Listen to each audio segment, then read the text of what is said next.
Hi, everyone. I'm Kevin Kunzman, managing editor of Contagion, and I am joined by Dr. Dylan Chan right now. And Dr. Chan is here with us today to discuss some of his team's newest findings contributing to our current understanding of pediatric COVID cases and exactly how it's affecting children in the US. But before we get into some of the details of that and our current understanding of that, Dr. Chan, how are you doing?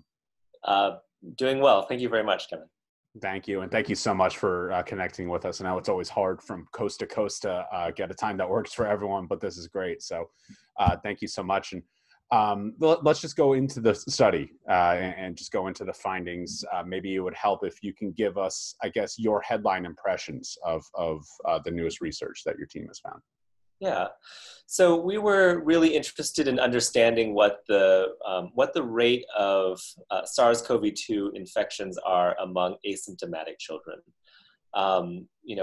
Myself and a group of other pediatric otolaryngologists around the country working in different children's hospitals back in April and May when we started taking care of patients again, taking care of children again, all of us started doing routine preoperative testing of kids coming in for surgery and also some testing of kids coming in for clinic procedures. And we realized that this was one of the first chances that anybody really had of looking at testing results from a group of kids that were being tested not for suspicion for COVID, but for other reasons. And so this turned out to be somewhat similar to a random sampling of children across the country in 25 different metropolitan areas. So over these couple of months when we started doing these tests and compiling the results, we ended up with tests from about 33,000 kids from 25 different metro areas representing 28 different children's hospitals, and realized that we were sitting on this set of data that was essentially testing of the general population, the community prevalence of COVID in asymptomatic children.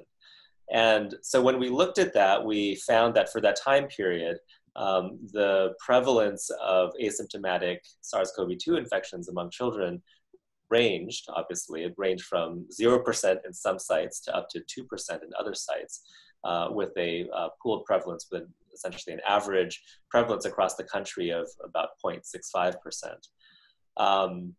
And what we found was that there was a range of prevalences, but that this range of prevalences tracked very well with the overall burden of COVID in these different metro areas. So places that had more confirmed cases of symptomatic COVID in the general population had more cases of asymptomatic COVID in children that were screened.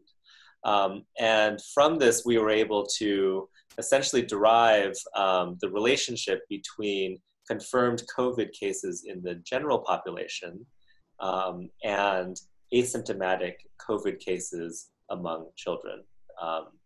And because this relationship was so clear, that allowed us to then figure out that we could estimate asymptomatic pediatric prevalence from the general population COVID rates. And that's a number that is constantly tracked, is updated constantly, is published on a daily basis at a county level on the Johns Hopkins database.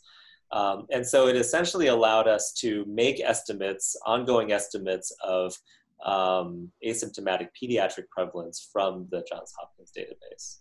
Wow. And so what that allows us to do now is say, all right, well, in the last 2 weeks, for instance, here in San Francisco, where I live, we would estimate that the asymptomatic pediatric prevalence is about 1%.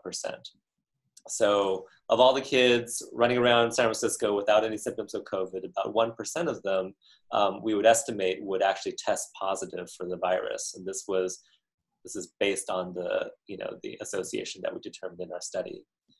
And so that gives us a number to sort of hang our hat on, right? It's not an exact number, But it's much easier to estimate this number and to get this estimate than to actually go out and test 10,000 kids in San Francisco to get that number. So that's what I think is new about our study.